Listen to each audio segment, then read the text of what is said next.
গণমাধ্যমের মালিকানার ক্ষেত্রে সুস্পষ্ট নীতিমালা থাকা দরকার, যাতে ওইখানে কোনো একচেটিয়া কায়েম না হয় এবং একচেটিয়া স্বার্থের সেবক হিসেবে ওই গণমাধ্যম না দাঁড়ায়।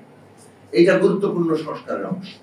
আমরা আমাদের দলের পক্ষ থেকে আমাদের সংগ্রাম আছে, আমাদের অঙ্গীকার আছে যে গণমাধ্যমের স্বাধীনতা নিশ্চিত করার জন্য আমরা আমাদের সর্বোচ্চ লড়াইটা করব।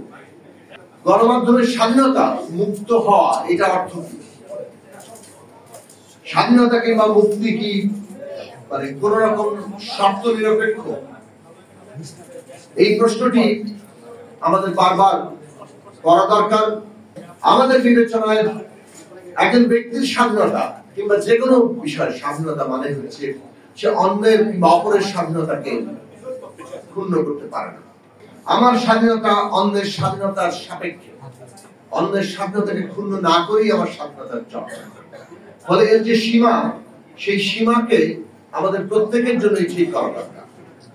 গণমাধ্যম এর উপরে সরকার যখন কাজ করে, যেহেতু রাষ্ট্রের সরকার আছে, সুতরাং গণমাধ্যমের সাথে সরকারের কোনো না কোনো সম্পর্ক আছে আইনগত দিক থেকে, কিংবা একটা গণমাধ্যমের মালিকানা আছে, গণমাধ্যম যারা পরিচালনা করেন সেই সাংবাদিকরা আছে। প্রত্যেকেরই জবাবদিহিতা দরকার। জবাবদিহিতা ছাড়া কোনো পক্ষ যদি তৈরি হয়, একচ্ছত্র কর্তৃত্ব যদি তৈরি হয়, তাহলে সেখানে নিশ্চিতভাবে স্বেচ্ছাচারিতা হবে এবং অন্যের অধিকার লঙ্ঘন করবে।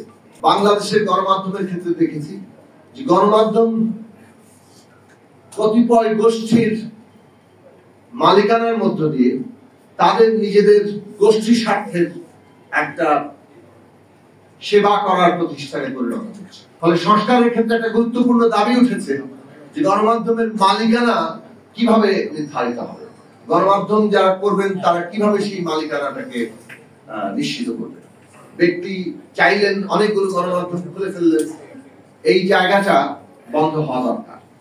গণমাধ্যমের মালিকানার ক্ষেত্রে সুস্পষ্ট নীতিমালা থাকা দরকার, যাতে ওইখানে কোনো একচেটিয়া কায়েম না হয় এবং একচেটিয়া স্বার্থের সেবক হিসেবে ওই গণমাধ্যম না দাঁড়ায়। এইটা গুরুত্বপূর্ণ সংস্কারের অংশ। বর্তমান অন্তর্বর্তী সরকার জনগণের অভ্যুত্থানের শক্তির উপর দাঁড়িয়ে জনগণের যে সমস্ত দীর্ঘ লড়াইয়ের কতগুলো কনসেনসাস ছিল, সেই সব বিষয়গুলো দ্রুত বাস্তবায়নের মধ্য দিয়ে তারা সেই সব জায়গায় যেতে পারতেন।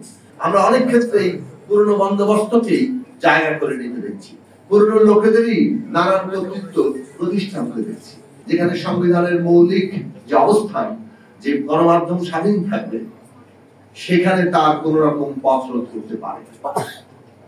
এখন যে দেশে আইন থাকে যে অন্য রাষ্ট্রের সাথে সম্পর্ক খারাপ করতে পারে এমন নিউজ করা যাবে না, এটা দিয়ে যে কোনো কিছুকে দমন করা যায়।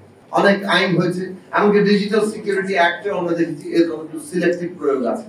এবং মূলত সমাজে মানে ডান্ডার শাসন আছে, ক্ষমতাটার প্রদর্শনী আছে, ভয় দেখানোর চেষ্টা আছে। এইটাই হচ্ছে মূলত এই সমস্ত আইনগুলোর মূল প্রেরণা। রেমিটেন্স যোদ্ধাদের ঢাকায় বিশেষ ছাড়ে রেডি ফ্ল্যাট দিচ্ছে শতভাগ বিশ্বস্ত ও নির্ভরযোগ্য প্রতিষ্ঠান প্রবাসীর সিটি।